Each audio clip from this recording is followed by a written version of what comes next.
अस्सलाम वालेकुम नाज़रीन, सिंध टेलीविजन न्यूज़ जे पारां मां हमारे मेज़बान फयाज़ नाज। नाज़रीन, अॼोकी जेका दुनिया है वो तमामु तेज़ी सां तब्दील थींदड़ हिकिड़ी दुनिया सम्झी पई वञे।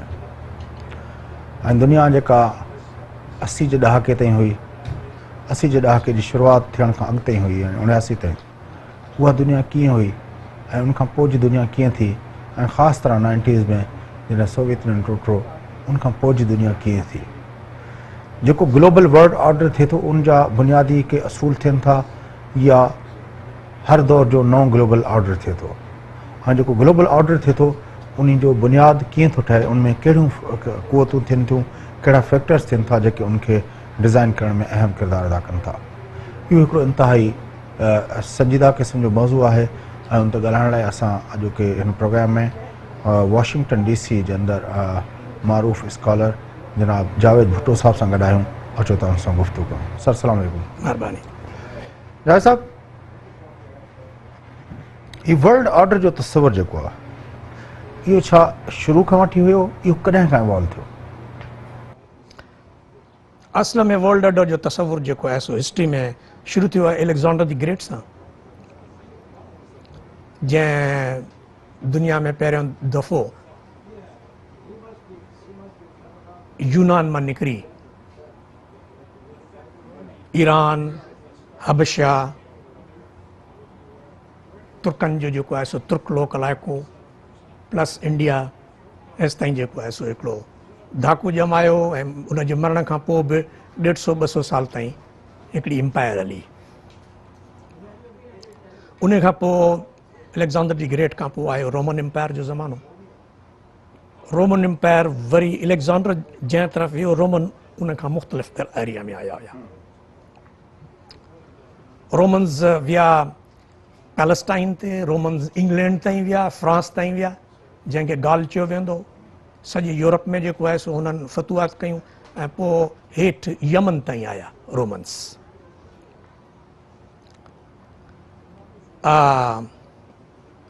रोमन्स खां पोइ जेके वॾियूं एम्पायर्स जेके आहिनि से ग्लोबल ठहियूं, उन में ई यूरोपियन एम्पायर्स जेके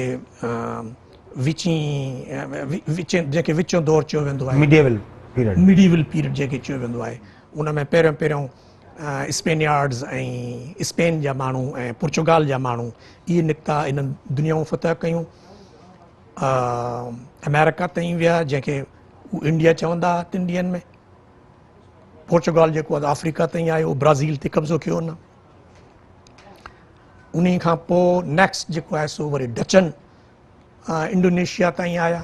हॉलैंड जा माण्हू डच एम्पायर हुई। उन खां पोइ नेक्स्ट जेको आहे सो ठहियो इन जो इंग्लैंड जो वारो। इंग्लैंड जेका आहे सा वॾे में वॾी एम्पायर क़ाइमु कई इन्हनि सभिनी एम्पायर्स जे मुक़ाबले में। सो इहे वर्ल्ड ऑर्डर्स आहे। रोमन वर्ल्ड ऑर्डर हो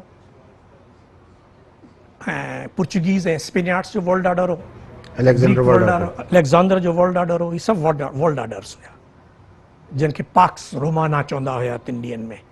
रोमन जेको आहे सो लॉ ऐं रोमन वर्ल्ड ऑर्डर। सो ही वर्ल्ड ऑर्डर जो तस्वुर पुराणो आहे दुनिया में इन पॉलिटिकल बुनियादनि ते। अर्बन जो ऐं पंहिंजो पर्शियन जो तव्हां कीअं था ॾिसो? पर्शियन एम्पायर जो बि तस्वुर अचे थो। इहे जेके आहिनि से पंहिंजो विदिन अरब उन्हनि में अर्बन जो मसइलो इहो आहे त अरबन खे असीं एम्पायर नथा सॾे सघूं, छो त अरबन जो मसइलो इहो आहे त उहो इस्लाम जो फैलाउ हुयो। इट वॉज़ नॉट जेको आहे सो प्योरली इम्पीरियलिस्टिक जेके आहिनि से उन्हनि जा उहे न हुया, बल्कि it was more of ideology to change the customs and religion of the people. उहो तमामु वॾी जेका आहे सा इन्फ्लुएंस हो। अहिड़ो इन्फ्लुएंस मुश्किल सां तव्हांखे ॿिया मिसाल मिलंदा दुनिया जे तारीख़ में, जो हुज़ूर अकरम साईं जी वफ़ात थी अंदाज़न 630 में, त 730 में 100 साल खां पोइ हुज़ूर साईं जी हिन दुनिया मां गुज़री वञण खां पोइ मोरक्को खां वठी काशगर ताईं तुर्कमानिया जेको आहे सो मंगोलिया जो जेको आहे सो पंहिंजो पार्ट जेको टच करे काशगर ताईं, काशगर खां वठी इंडोनेशिया ताईं, हेॾां सिंध ताईं, ऐं हेॾा जेके आहिनि से माली अफ्रीका में, इहे सभु इलाइक़ा जेके आहिनि इस्लाम जी इन्फ्लुएंस में अची वई आहे 100 सालनि में। There is no example like that. एॾो वॾो इन्फ्लुएंस, सियासी इन्फ्लुएंस, पर उहो सिर्फ़ु उहो कल्चरल, सियासी, आइडियोलॉजिकल, स्पिरिचुअल इन्फ्लुएंस हुयो। So that is completely different than the ही जेके पॉलिटिकल एम्पायर्स आहिनि या पॉलिटिकल पावर्स आहिनि। पॉलिटिकल ऐं हुन मां छा था तव्हां कीअं था कयो? मिसाल तौरु अरब जिते जिते विया उते पंहिंजूं हुकूमतूं क़ाइमु कयूं पॉलिटिकल सेंस में, त हू जेकॾहिं यस, बट दे उन्हनि ज़रूरु हुकूमतूं क़ाइमु कयूं, बट विद दी जेको आहे हेल्प ऑफ दी नेटिव्स उन्हनि में जेके आहिनि से सभु उन्हनि सां गॾु हुया। सिंध जी हिस्ट्री त अञा जेका असां घणी ख़बर नथी पवे पई जॾहिं सिंध में आया हुया।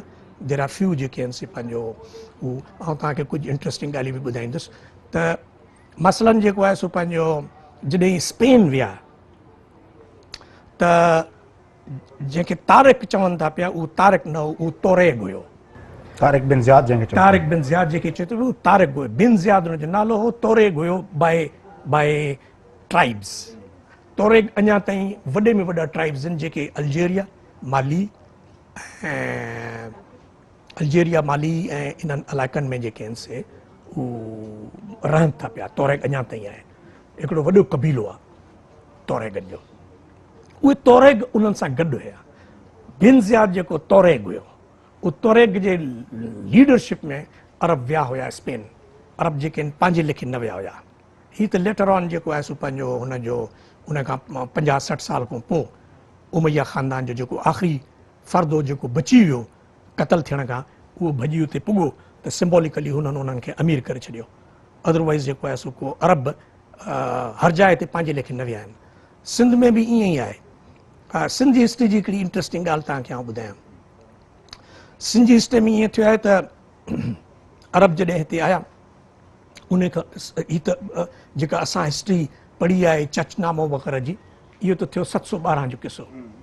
712 खां अॻु में तक़रीबन 600 जेको आहे सो पंहिंजो आउं वयां थो 40 में, या मूंखे हिन वक़्तु एग्ज़ैक्टली सन यादि त कोन थो अचे पियो, पर हज़रत अली साईं जे ॾींहंनि में, हज़रत अली जे ॾींहंनि में जॾहिं हज़रत अली कूफ़े ऐं बसरे में पंहिंजा जेके आहिनि से क़ाइमु कयो हो सदर मुक़ाम, त उन वक़्तु कूफ़े ऐं बसरे में जेके डिपार्टमेंट हुयो फिनांस जो, 3 ॾींहंनि में उहे हलाईंदा हुया सिंध मां आयल माण्हू। ऐं उन्हनि माण्हुनि खे क़तल कयो जंहिं ग्रुप, उहे हुया बीबी आयशा ऐं जेके आहिनि से अमीर माविया जा अमीर मावे जा जेके आहिनि से माण्हू, प्लस जेके आहिनि से 2 ख़लीफ़ा हुया जिन उन्हनि सां साणो, जंहिं ते जंग जेको आहे सो उठ वारी जंग जमल उहा लॻी हुई सिंधियुनि जे क़तल ते। जंग जमल? यस, जंग जमल जो रीज़न सिंधी माण्हुनि जो क़तल हुयो जेके 3 ॾींहंनि में हज़रत अली साईं अपॉइंट नॉन हिस्ट्री इहा आहे त जंग जमल इन जे करे लॻी छाकाणि त उहो हज़रत उस्मान गनी जी शहादत थी। हज़रत उस्मान गनी जो जेको जेको उनजो रत सां जेको उहो लिबास हुयो, उहो बीबी आयशा खणी निकिती, अली साईं जे ख़िलाफ़ कैंपेनिंग शुरू कई ऐं हू बसरा ॾे वधी पई। हिकिड़े हंध ते उनखे रोकियो वियो अली साईं जे फ़ौजनि। ऐं उते पोइ इहो थियो। परफेक्ट। उनमें लेकिन जेको पर्टिकुलर सबब आहे न, उहो जेको आहे सो पंहिंजो हुन में आहे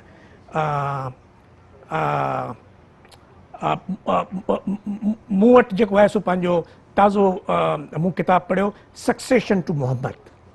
उनजे ऑथर जो नालो हिन वक़्तु मूंखे यादि नथो अचे। लेज़ली हेज़ल्टन। हा, न हेज़ली हेज़ल्टन ॿियो आहे, कंहिं वक़्तु यादि आयो तव्हांखे ॿुधाईंदुसि। सक्सेशन टू मोहम्मद, उन में हुन रेफर कयो आहे त जेको पर्टिकुलर प्रॉब्लम हो, ठीकु आहे, हीअ जनरल प्रॉब्लम हो जेको तव्हां ॿुधायो था पिया, हिस्ट्री में बि ईअं ई आहे। हज़रत उस्मान जे क़तल ते जेके प्रो उमवी हुया उहे जेके उथी बीठा, लेकिन पर्टिकुलर जेको प्रॉब्लम हो न, एग्ज़ैक्टली जंहिं ॾींहं ते जंग लॻणी हुई, उन जो सबबु इहो हुयो। अच्छा। हू त किथे बि झड़ो थी सघे पियो, किथे बि थी सघे पियो दैट पर्टिकुलर। सो मुंहिंजे चवण जो मतिलबु इहो आहे त इहा हिस्ट्री असांखे ॿुधाए थी पई त सिंधियुनि जा लाॻापा 712 खां अॻु में हुया। ही जंग जेको आहे so it's a after effect, consequence आहे।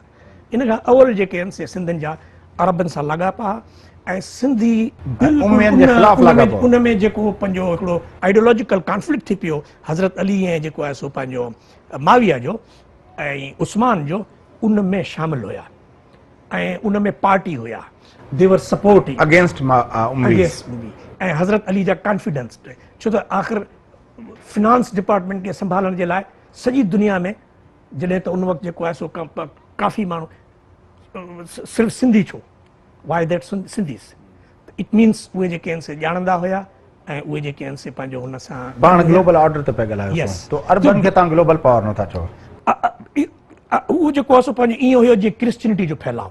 आई won't say Christianity was a global power in the same way Islam जो जेको फैलाव हुयो उहो ग्लोबल पावर न हुयो, दैट हैज़ अदर जेके आहिनि रीज़न्स। अच्छा, मां हिकिड़ो सुवाल जेको बुनियादी तरह कयो जी त एलेक्जेंडर खां तव्हां चओ था त ग्लोबल ऑर्डर जो तस्वर जेको आहे उहो धरती जे ॻोल्हे ते आयो, पोइ जेको आहे रोमन एम्पायर जो तस्वर आयो, अॻिते हलंदा आया ऐं हुन खां पोइ European empire. Europe.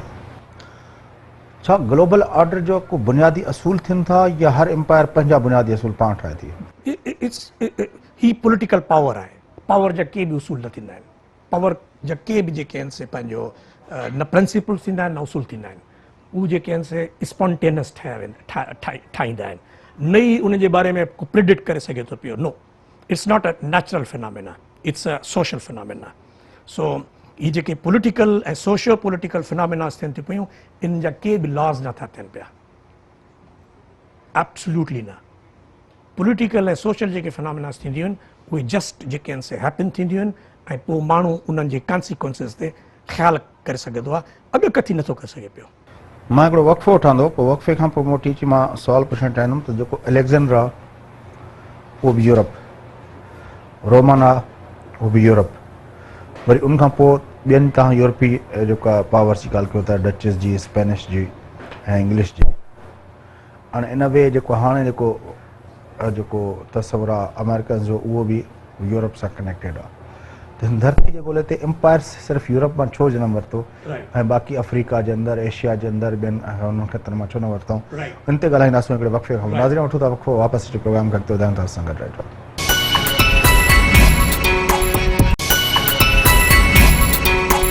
Welcome back नाज़रीन, अचो प्रोग्राम जे सिलसिले खे अॻिते वधायूं। गुफ़्तगू हले थी ग्लोबल वर्ल्ड ऑर्डर जो तस्वुर कीअं आयो दुनिया में ऐं उनखां पोइ जेके मुख़्तलिफ़ ग्लोबल ऑर्डर्स हुआ उन्हनि कीअं ऑपरेट कयो ऐं उन जा के बुनियादी असूल थियनि था या न थियनि था, उन हवाले सां असांजी गुफ़्तगू हलंदड़ आहे।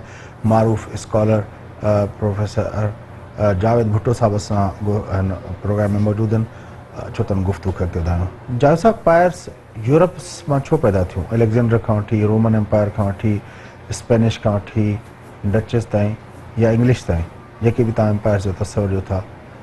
या ॿ पॉलिटिकल तस्वुर आहिनि, ॿ सियासी तस्वुर आहिनि। मार्क्स हिकिड़ो लफ़्ज़ इस्तेमालु कयो, एशियाटिक डेस्पोटिज़म, यानी पूरी एशिया जी हिस्ट्री में ही सच बि आहे। उनखे लॻो त एशिया जे हिस्ट्री में, एशिया मीन्स इंक्लूडिंग ईस्ट, अरब, इंडिया, अफ्रीका, प्लसू, चाइना, जापान, यस, उन्हनि में हिकिड़ी शइ हुन खे नज़र आई त कॉन्स्टेंटली हिकिड़ी ई क़िस्म जी जेके आहिनि से हुक्मरानी अचे थी पई। उहो इहो त मथे हिकिड़ो डेस्पॉट हूंदो आहे, जाबिर हुक्मरान हूंदो आहे, शहनशाह हूंदो आहे, ऐं उन सां गॾोगॾु पैरामिड वांगुरु हुनजी ब्यूरोक्रेसी हूंदी आहे जेका हुन सां हिकिड़े वक़्त ते उन सां लॉयल हूंदी आहे, ब्यूरोक्रेसी। ऐं थींदो छा आहे जो अॻिते हली उहो डेस्पोट्स जो सिलसिलो या ख़ुदि डेस्पोट उहो अलॻि थी वेंदो आहे त उनखे सॼी ब्यूरोक्रेसी वरी रिप्लेस कंदी आहे। This is the Asian way of politics. ऐं हेठि मख़लूक हूंदी आहे, हेठि मख़लूक हूंदी आहे हेठि मखलूक जेका रहे पई उहा सेल्फ सफिशिएंट विलेजिस ऐं कम्युनिटीज़ में रहे पई, जेके सेल्फ सफिशिएंट हुयूं। माना उनखे उन्हनि हुकुमरान जो जी को तमामु हुकूमत वॾी एक्सचेंज न करणी पवंदी, हू कमोडिटीज़ खे तमामु घणो ॿाहिरो न घुराईंदा हुया, सेल्फ सफिशिएंट आहे। अहिड़ियूं ई शयूं वापराईंदा हुआ जेके पंहिंजे ॻोठ में ऐं पंहिंजी कम्युनिटी में पैदा कनि, या थोरियूं घणियूं जेके शयूं हू भरवारनि कम्युनिटीज़ में वठंदा हुया। ॿेड़ी ते वञणु, मच्छी मारणु, या जेको आहे सो अन्न जेको आहे सो हू करणु, कमोडिटीज़ जो को वॾो एक्सचेंज न हो, ऐं जेको हुयो तो लोकल हुयो। जो लोकल हुयो, लोकल सां गॾोगॾु सेल्फ सफिशिएंस हुया, ख़ुदि कफ़ील हुया। नतीजतन छा हूंदो जो जेको टैक्स हुयो उहो जेको थोरो घणो उन्हनि सरप्लस जेको हू ठाहींदा, उहो टैक्स जी सूरत में ब्यूरोक्रेसी वठी वेंदी, जेके सूबेदार, नायब सूबेदार ऐं तमनदार, तालकेदार ऐं वग़ैरह। तालकेदार इहे जेके हूंदा न, इन्हनि जो कमु इहो हूंदो त उहे टैक्स उगाड़े अचनि ऐं उहो अची जेको आहे सो पंहिंजो उन मां जनरली जेको आहे सो हुनजी महल जेको हलंदो, किसर जेको हूंदो उहो हलंदो, प्लस फौज हलंदी ऐं कुझु ब्यूरोक्रेसी हलंदी। वरी उहा हटी वेंदी ब्यूरोक्रेसी, और हू न हलिया विया, तुरखान हलिया आया, मुग़ल विया त सैयद हलाया, सैयद विया त जेके आहिनि से गौरी आया। So with them nothing was changed at the base, only change was the pyramid जेको आहे सो उन्हनि जो सूबेदारनि जो ऐं तहसीलदारनि जो ऐं वज़ीरनि जो उहो चेंज थी वेंदो ऐं मथे अपर टॉप्स जेके आहिनि उहे चेंज थी वेंदियूं। That was a system till जेसि ताईं ही अंग्रेज़ आयो ऐं अची उन ब्रेक कयो। चाइना जे अंदर भी चओ था तो मोनार्किस्ट सिस्टम। यस, ऐं उन में हिस्ट्री में तो चवां पियो, हिस्ट्री में उनमें ब्रेकअप करें थियो, डेंग ज़ाओपिंग जे दौर में थियो, माओ ज़ेतुंग जे दौर में थियो, उनखां पहिरियों जेको आहे पंहिंजो डॉक्टर सन यात सेन में थियो, या उनखां पहिरियों? ऑफ कोर्स 19th सेंचुरीज़ में काफ़ी चेंज आयूं। 19th सेंचुरी हिकिड़ो कमु इहो कयो जो यूरोपी जॾहिं आया हिते, पर चीनियन जे मथां हमला थिया न, जैपनीज़ जे तसल्लुत कायम कयो। दे ऑल जॾहिं जापान वञी वर्ल्ड पावर बणियो न, that's the history of 19th century. 19th century में इंपीरियलिस्ट। सो ऐं ॻाल्हि इहा पई कयां त एशियन सिस्टम ईअं हुयो, डेस्पोटिज़म हुयो, ऐं उन में जेका असां घणी तब्दीली न हुई, ज़िंदगी मुख़्तलिफ़ सदियुनि खां हिकिड़े ई तौर ते हले पई, ॻोठु साॻियो ई ॻोठु हुयो, माण्हुनि जो जेको सो पंहिंजो कारोबार साॻियो ई हुयो, ऐं लाइफ जेका आहे सा उहा ॾाढी सिंपल ऐं सादी ऐं स्टैटिक हुई। पर यूरोपियन समाजनि में ईअं न थियो। यूरोपियन समाजनि में हिकिड़ो त घणो करे जेके आहिनि से पंहिंजो ही यूरोपी जेके आहिनि से मेडिटेरेनियन सी जे कोस्ट ते आहिनि, या जेके आहिनि से औरते जेको आहे सो पंहिंजो